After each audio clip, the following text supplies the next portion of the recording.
कई बार ऐसा होता है कि हम किसी काम को करना तो चाहते हैं, लेकिन उस काम को करने से पहले हम सोचते हैं कि कल से शुरू करेंगे, और फिर जैसे ही दूसरे दिन सुबह होती है हम सोचते हैं अभी तो पूरा दिन है, आराम से कर लेंगे।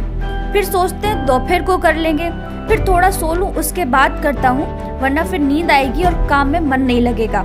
ऐसा करते करते हम उस काम को बस टालते रहते हैं और अपने दिन को सिर्फ सोने में बर्बाद करते रहते हैं। कभी आपने सोचा है कि आपने अपने जीवन का कितना टाइम सोकर निकाला है? नहीं ना?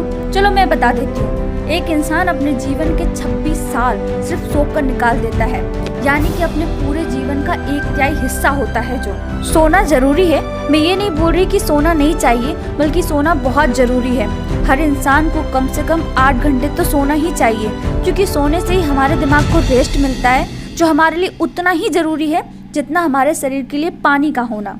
लेकिन आपने कभी सोचा है, कई बार हमारे दिमाग में सोते हुए भी कई चीज़ें चलती हैं जो हमने दिन भर में किया होता है, या जो हमारे लिए चीज़ें इम्पोर्टेंट होती हैं वो हमारा माइंड अलग करके रख देता है और फिर हमें बार बार याद दिलाता है कि हमें ये करना है।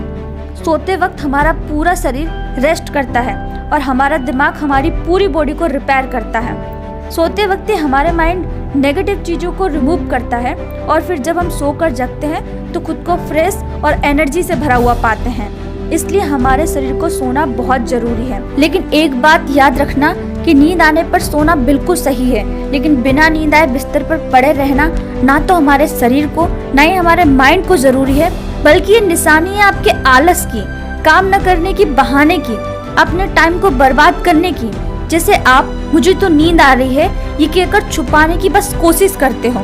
अगर अब तक आप नहीं समझे हो तो कोई बात नहीं, अब भी देर नहीं हुई है। अब तो समझ जाओ कि नींद जैसा लगना और नींद आने में फर्क होता है। अगर तुम भी ऐसा करते हो तो एक बात याद रखना कि सोने से किसी का आज तक सोने का महल नहीं बना है। लेकिन अगर आप अपनी इस आदत को बदल लोगे और अपने काम को जिस दिन पहली प्रायोरिटी देने लगोगे, जिस दिन से एक सफल इंसान बनने की चाह आपके अंदर होगी, उस दिन से आप नींद के पीछे नहीं बल्कि नींद आपके पीछे भागेगी और आप कहोगे रुक बे, अभी तो मुझे सफल होने के लिए रातों से लड़ना है, क्योंकि सफलता मिलती नहीं है, हासिल करनी पड़ती है।